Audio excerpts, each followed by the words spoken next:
बातमी नाहीये. दिल्लीच्या सगळ्या वर्तमानपत्रात रोज या बातम्या येत आहेत.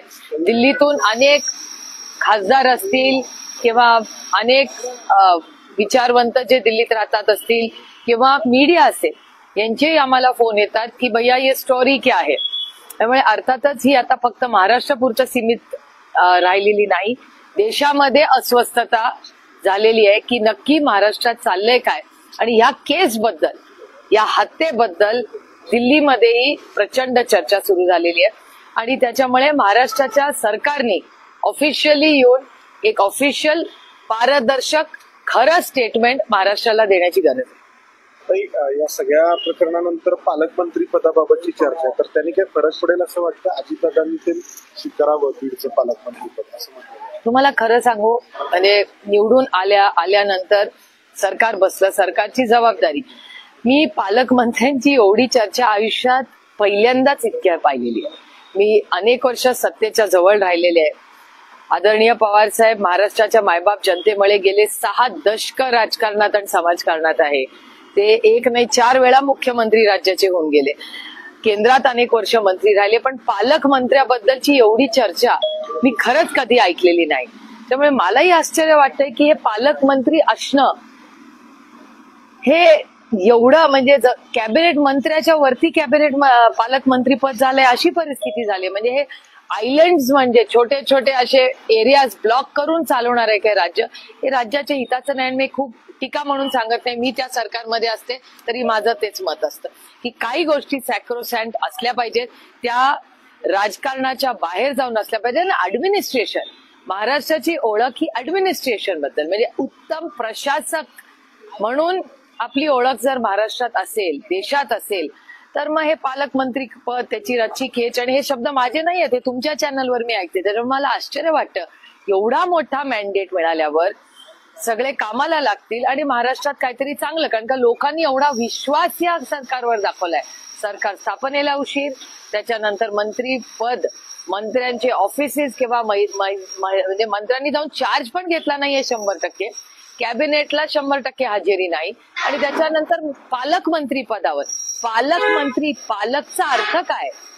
म्हणजे गार्डियन, जो आपला पालक असतो तो आपले आई वडील आपला प्रोटेक्टर असतो. आता त्या पालकमंत्र्याबद्दल एवढी चर्चा होते, हे खरं तर म्हणजे मला आश्चर्य वाटतं. आणि मला नाही वाटत बाकीच्या राज्यांमध्ये अशी चर्चा मी कधीच ऐकलेली आहे. कारण का अनेक राज्यांमध्ये आम्ही या गोष्टी फॉलो करत असतो.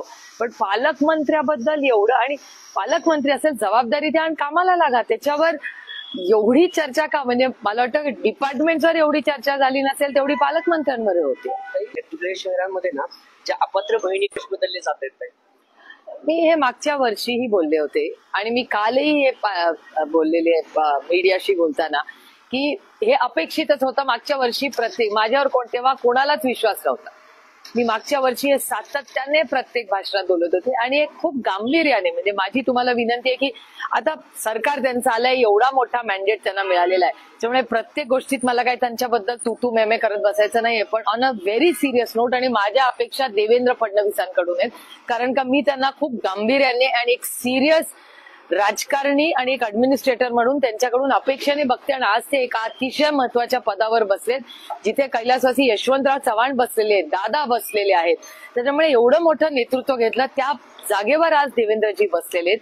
त्यामुळे फक्त टीका करण्यासाठी मी नाही हे बोलत आहे. पण महाराष्ट्राचं फिस्कल डेफिसिट आणि 2 दिवसापूर्वी आलेला रिझर्व्ह बँक ऑफ इंडियाचा फिस्कल डेफिसिट रिफॉर्मचा कागद, एवढा मोठा रिपोर्ट येतो, तो प्लीज तुमच्या चॅनल्समध्ये जे तज्ज्ञ असतील, इकॉनॉमिस्ट असतील, अर्थकारण ज्यांना माहिती असेल, असे एक्सपर्ट्स असतील, त्यांना जरूर तो दाखवा, त्याची बातमी करा. कारण कधीतरी पॉलिसीवर आपण सगळ्यांनी चर्चा केली पाहिजे. आणि या फिस्कल डेफिसिट आणि रिफॉर्म्सवर मी स्वतः बजेटमध्ये बोलणारच आहे.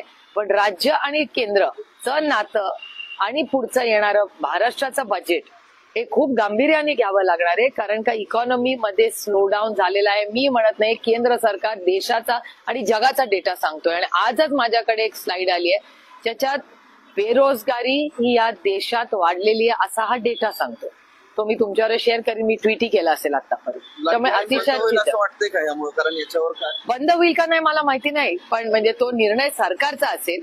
पण फिस्कल डेफिसिट म्हणजे सरकारचा होणारा खर्च, आणि अनेक वेळा इलेक्शन चालू असतानाही लोक म्हणत होते की डीपीडीसीचे पैसे वळवले जात आहेत. हे काय आहे, खरं नक्की काय आहे, आरोप प्रत्यारोप करण्यापेक्षा मला वाटतं ह्या सगळ्यावर एक व्हाईट पेपर काढून महाराष्ट्राला या सरकार ज्यांना एवढं मोठं मॅन्डेट मिळालंय.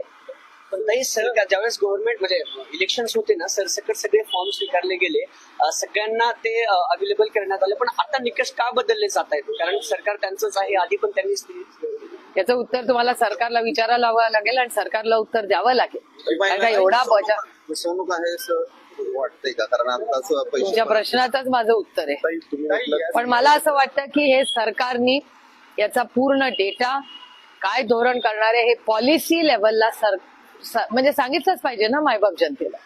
तुम्ही म्हटलं की देवेंद्र फडणवीसांकडून तुम्हाला अपेक्षा आहे, अर्थखातं अजितदादांकडे आहे, अजितदादांकडून तुम्हाला काय अपेक्षा आहे? म्हणजे गेले 15 दिवस त्यांचं कुठलं स्टेटमेंट आलेलं नाहीये, त्याच्यामुळे मला माहिती नाहीये त्यांच्या डिपार्टमेंटमध्ये काय चाललेलं आहे. मुख्यमंत्री रोज टीव्हीवर दिसतात आणि त्यांचे स्टेटमेंट्स मी ऐकते. परवा म्हणजे मला अगदी त्या दिवशी देवेंद्र फडणवीसांना ते दौरा बघितल्यानंतर पूर्णपणे आर आबांची आठवण आली. कारण का ते आर पाटील मॉडेल आहे आणि आबांनी जे काम केलं तेच पुढे देवेंद्रजी पुढे नेत आहेत, याचा आम्हाला आनंद आहे आणि त्याचं मी मनापासून स्वागत करते.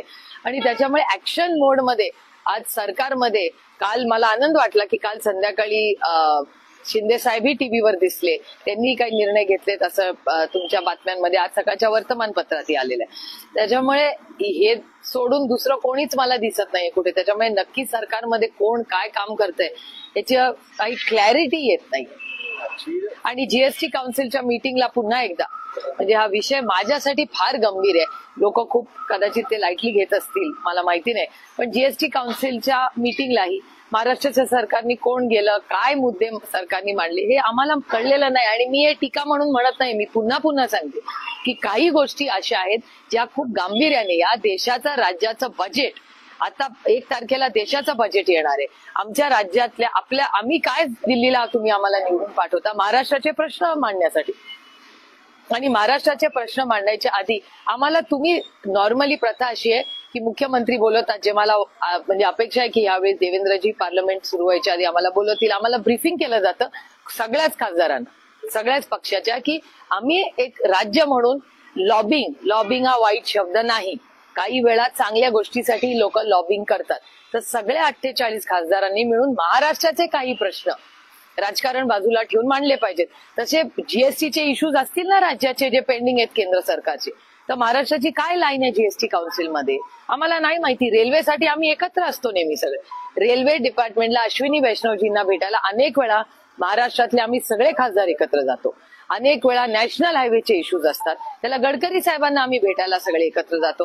तेव्हा आम्ही पक्षपात करत बसत नाही. आम्ही महाराष्ट्राच्या वतीने महाराष्ट्राचे 48 खासदार एकामेकाशी चर्चा करतो, गप्पा गोष्टी करतो, डिस्कशन करून रेल्वे असेल, मोठे इन्फ्रास्ट्रक्चर इश्यूज असतील त्याच्यासाठी आम्ही एकत्र उभे राहतो. त्याच्यात काही राजकारण नसतं, ते राज्याच्या हितासाठी आम्ही एकत्र जातो.